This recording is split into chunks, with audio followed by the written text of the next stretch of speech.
Salve tropa, beleza? Começando mais um vídeo insanamente insano. Então tropa, eu vou ensinar vocês aqui a ficar bom de AWM Alp com uma barrete. Qualquer WM, nas 3 WM, né? A Carnave 8, a WM e a barrete. Primeiro passo, essa mira de gato. Se bota bem no meio da mira onde você atira, tipo discar essas coisas, né? Segundo passo, esse troca-troca aqui, ó.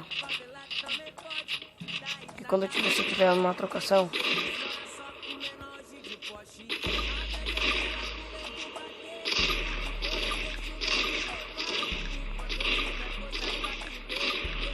ele é muito bom se você tiver cover aqui, ó. Então, se o cara tipo, te der tiro, ele tiver alinhado, tiver tipo com um gelo atrás, você vem com a OP, ó, e finaliza ele.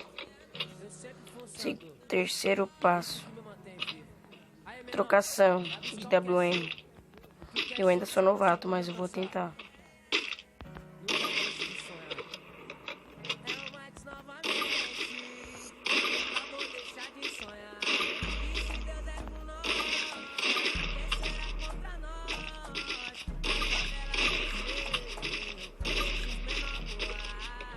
Deixa eu carregar aqui as duas WM.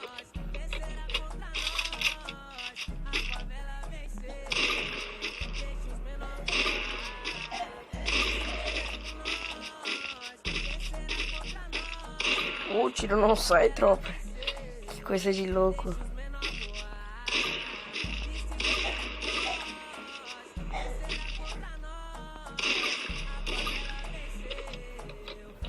É isso, rapaziada. Já deu pra ver um pouco dos tiros trocando rápido.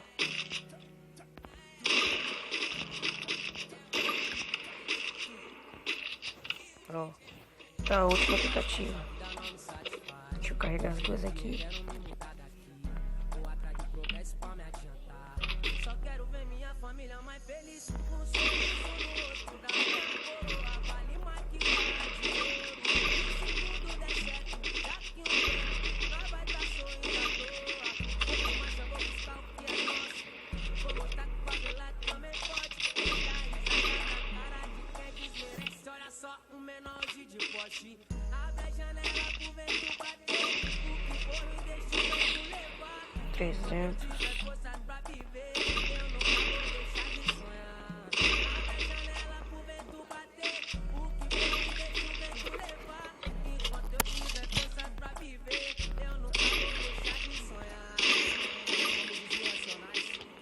Foi isso, pessoal. Esse é o vídeo.